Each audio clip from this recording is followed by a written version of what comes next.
Okay, we come to the start of tape 2, and already we've moved a very long distance, both in the story and in the various elements that are being introduced into it.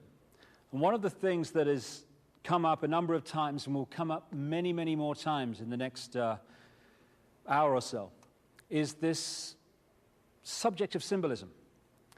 It's not just that these symbols are signatures, and it's not just that they have them because it's almost a secret language, which it is. There's another major reason for symbols and why certain things are in certain places and why certain street plans are in a certain design rather than another. And that's because, and we'll get into this in the final tape in much more depth and detail, but everything that exists is energy. When you resonate energy to a certain frequency, that affects us in a certain way.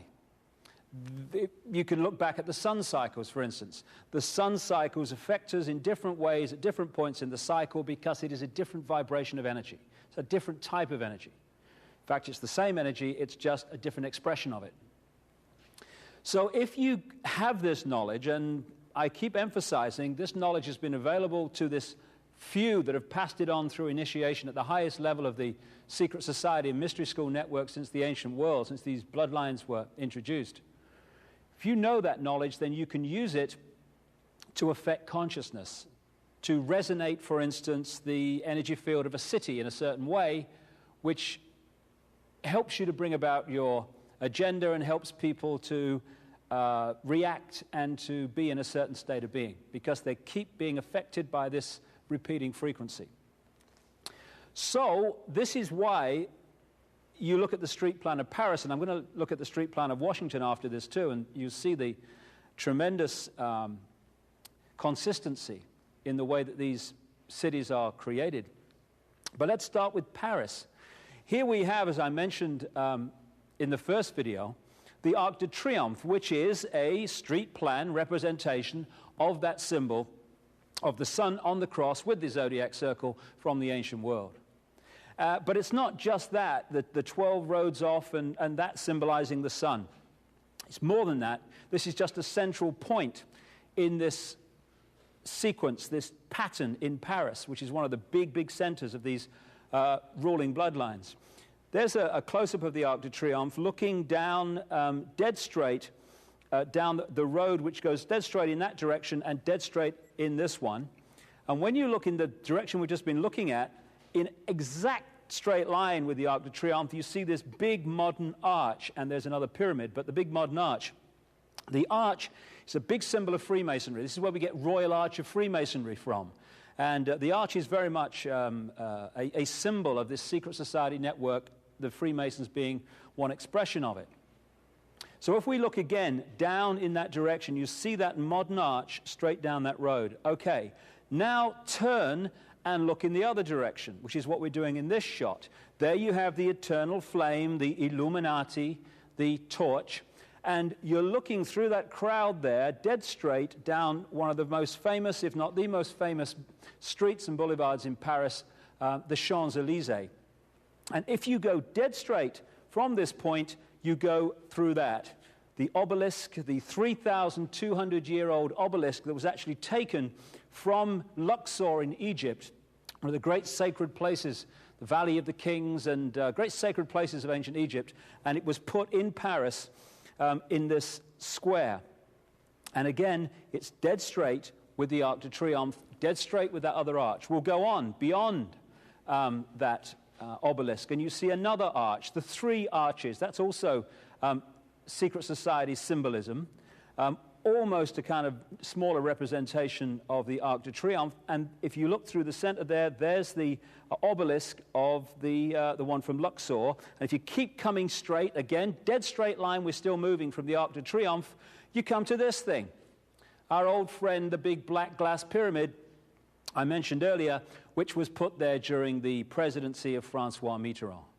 Why did they put that there? Because it was part of an emerging geometrical pattern in the street plan of Paris, which resonates the energy of that city, that key city to this brotherhood, and a certain vibrational range which they want to happen. So let's look now at Washington, D.C. Thousands of miles away across the Atlantic, but the same principles apply yet again. These images come from a book called Talisman of the United States. Excellent book, not terribly easy to get hold of, it seems. And the writer looked at the history of the building of Washington and how, when they built it, they put in the street plan, esoteric symbols, astrological symbols, and classic symbols like pentagrams and what we call Stars of David. And there you see a Star of David in the street plan of Washington. There's the Capitol building down the bottom. But it's not a Star of David, funnily enough. It's nothing to do with the Jewish race, the Jewish people. When you look back into the ancient world, this symbol can be found all over the place in the ancient Arab world and the ancient Hindu world, etc. Became associated with Jewish people after the Rothschilds started using it when they developed their banking empire in Frankfurt in Germany and then wider afield. But again, you see in the street plan of Washington, the way it was designed from the start in the District of Columbia, District of the Dove. This is why we have British Columbia. It's why we have Columbia Pictures, why we have Columbia Broadcasting, CBS. They're all Queen Semiramis dove symbolism. And incidentally, just as an aside, look at the symbols of those organizations. The symbol of Columbia Pictures, the lady with the lighted torch. Look at Columbia Broadcasting, the eye, the all-seeing eye, which is on the screen between every program. Columbia University, symbol, lighted torch, because they are brotherhood operations. And here in the street plan of Washington, there's the Capitol building in the center there. These streets, according to the research of Talisman of the United States, are actually lined up with where the sun comes up at the winter and summer solstice. Now, when you go back to the ancient creations and mounds and structures that were created by the Phoenicians and that white race in Europe and Britain and Ireland, you find exactly the same principles. There's a massive mound at a place called New Grange in Ireland, and there's a really narrow entrance to it, which goes right into the center of the mound, and in the center it opens up into a cavern. Only at the winter solstice, if it's a cloudless morning, the sun comes up in exact line with that and shoots its golden light straight the way through this little narrow passageway and lights up the whole of the central cavern. And apparently there's a 6-year waiting list to be in there at the time that happens. And again, it's just the same principles, the same knowledge applied to the street plans. This is why the political buildings, etc., and the Freemasonic temples are built on the vortex points in the grid that the old stone circles and that were built on also. Now, I'm coming back to the street plan of Washington in a second, but there's something I need to talk about before we come back.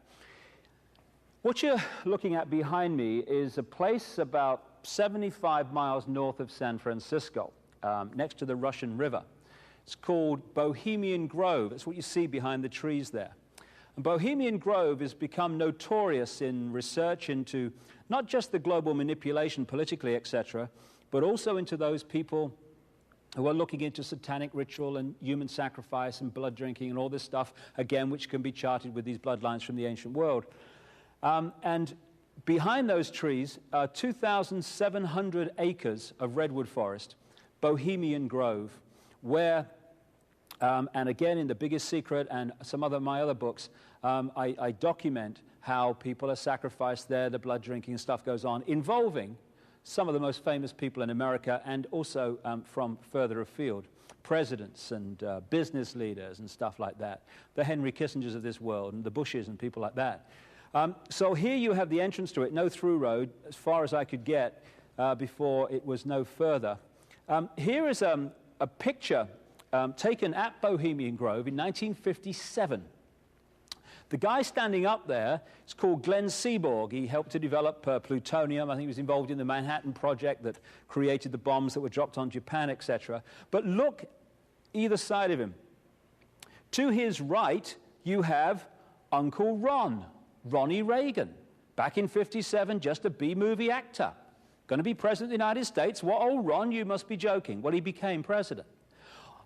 On the other side of Seaborg is Tricky Dicky, Richard Nixon, who went on to become president of the United States. And it's through these organizations, these elite secret societies and groupings like Bohemian Grove, that presidents and the other people in positions of apparent power, that's the route that puts them into these positions.